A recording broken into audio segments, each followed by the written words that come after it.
There's a disconnection between where you are and where you think you could be. That's why you won't change. But what's the point of keep trying if nothing works out, right? If you feel stuck, uninspired, exhausted, if you want to give up, yet deep down you still want to do better, become better, I see you. I am you. And today I'm not gonna yell, just push harder, or give you any toxic positivity. No 5 a.m. club, no motivational BS fluff. I'm gonna share what has worked for me. The real psychology and neuroscience of how to actually stay motivated, even when life feels like a dead end. There are two parts to this remedy. The first is the most powerful and overlooked source of motivation, and the majority of people don't even realize it exists. The second is a brain hack that will trick you into entering the motivation loop. So stick with me. But before we get to the main course, let's start with a quick appetizer. If you are losing motivation because you've been working on something for what feels like forever and nothing's showing up, remind yourself of this saying, don't quit 3 feet from gold. It comes from Think and Grow Rich by Napoleon Hill, based on the true story. A man named Darby spent months digging for gold, found nothing and gave up.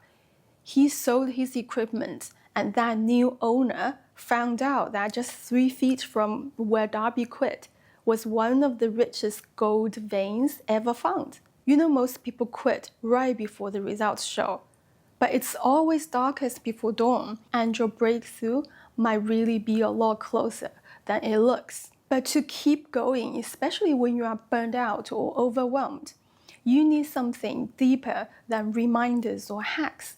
You need a why. Those who have a why to live can almost bear any how. This is a quote from Viktor Frankl, the author of A Man's Search for Meaning. It's a book that helped me through some seriously dark times of my life, actually. If you've been looking for motivation and growth on YouTube, you must have come across it before because it's regarded as one of the most profound books ever written on human resilience, suffering, and the real source of motivation. If you are struggling to stay motivated, ask yourself, why do I want this? Freud's theory is the will to pleasure, and Nietzsche, the will to power.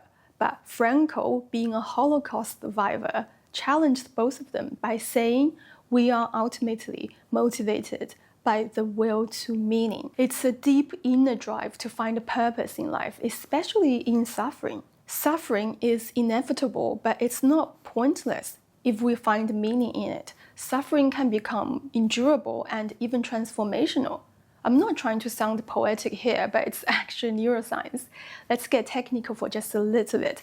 When you attach meaning to your suffering, your prefrontal cortex, which is your higher reasoning and meaning-making center, becomes more engaged, and it modulates your brain's pain response from your limbic system, which is the emotional brain, and reduces the intensity of pain and anxiety. When you don't understand why you are suffering, the amygdala in your limbic system stays on alert, and your brain interprets life as chaos, danger, threat. You live in survival mode, fight or flight or freeze constantly. But once you attach meaning to your suffering, the prefrontal cortex steps in and re-evaluates the situation by sending signals to reframe pain into purpose. That calms the amygdala and reduces the release of stress hormones, cortisol and adrenaline. Psychologically, pain without meaning is trauma. Yeah, pain without meaning is trauma, but pain with meaning is growth. Your brain starts to shift from victimhood into power.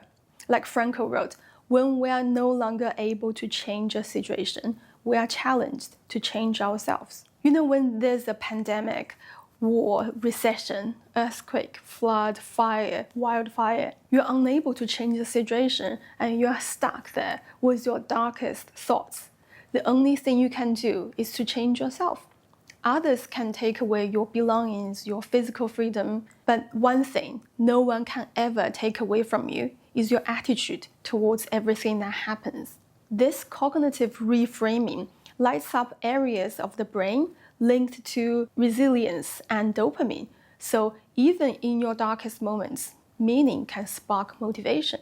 And long-term motivation is about having a reason to get up when you know there's no money, no applause, no guarantee, when your goals are based on external rewards, like the job title, the approval, or others' expectations. You will quit when it gets hard. Imagine if you go to the gym to lose weight for an upcoming wedding. Would you still be motivated after the wedding? But if you work out because it clears your mind and makes you feel empowered in your own body, would you keep going for much longer?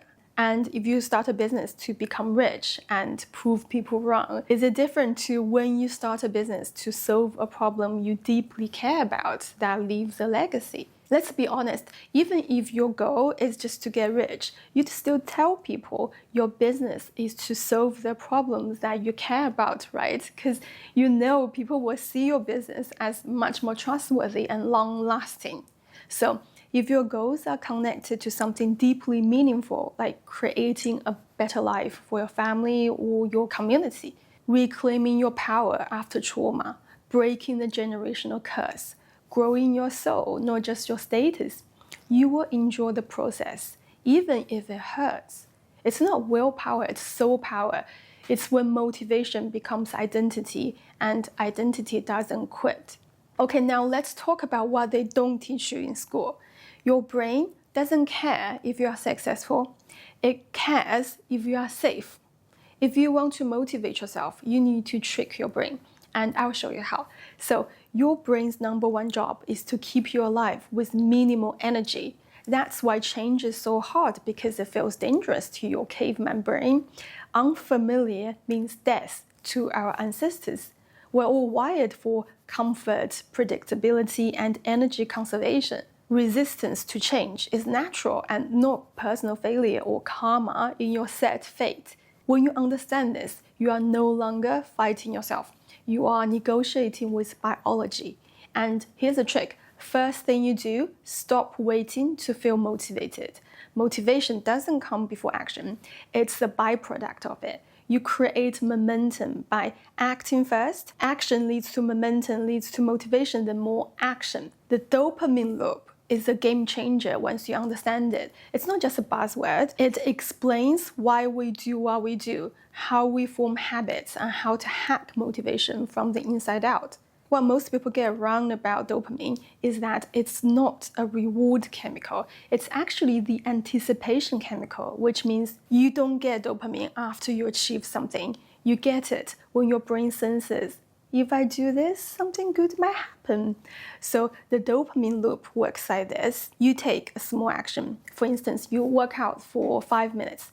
You get a tiny reward, like you feel better, more in control, proud of yourself, or just relieved it's done.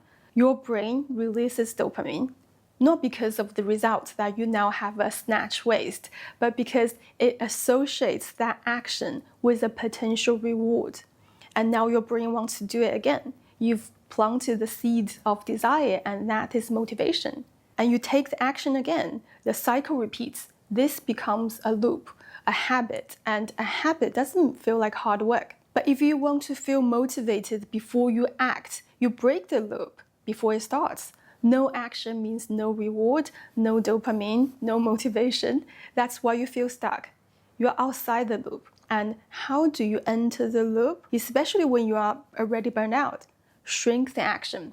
Make your goals small, bite-sized, step by step. You want a six-pack? Start with just one sit-up, seriously, just one. But since you did one, why not 2 or 3? You want to write a book? Start with one word, one sentence, one paragraph. Then you acknowledge the reward by saying it out loud.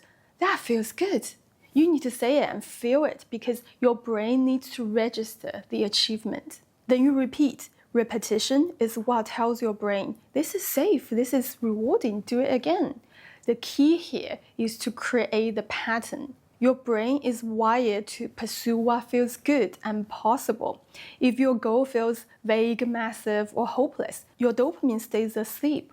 But when your goal is clear, small, and achievable, the loop activates. Every time you repeat the loop, action, reward, dopamine, motivation, you reinforce a belief in yourself that I am someone who shows up. I am someone who doesn't quit on myself. And over time, that belief becomes identity, and identity becomes effortless motivation. And that, my friends, is how you stay motivated, even in the dark, when nothing seems to work. Thank you so much for watching.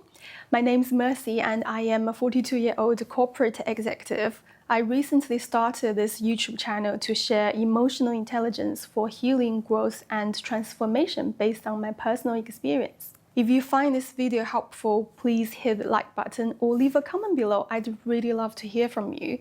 And if you want more content like this, don't forget to subscribe. Your support can help a lot for the algorithm to push the video of a new channel to someone out there who might need it right now. Thank you again for being here. Until next time, bye.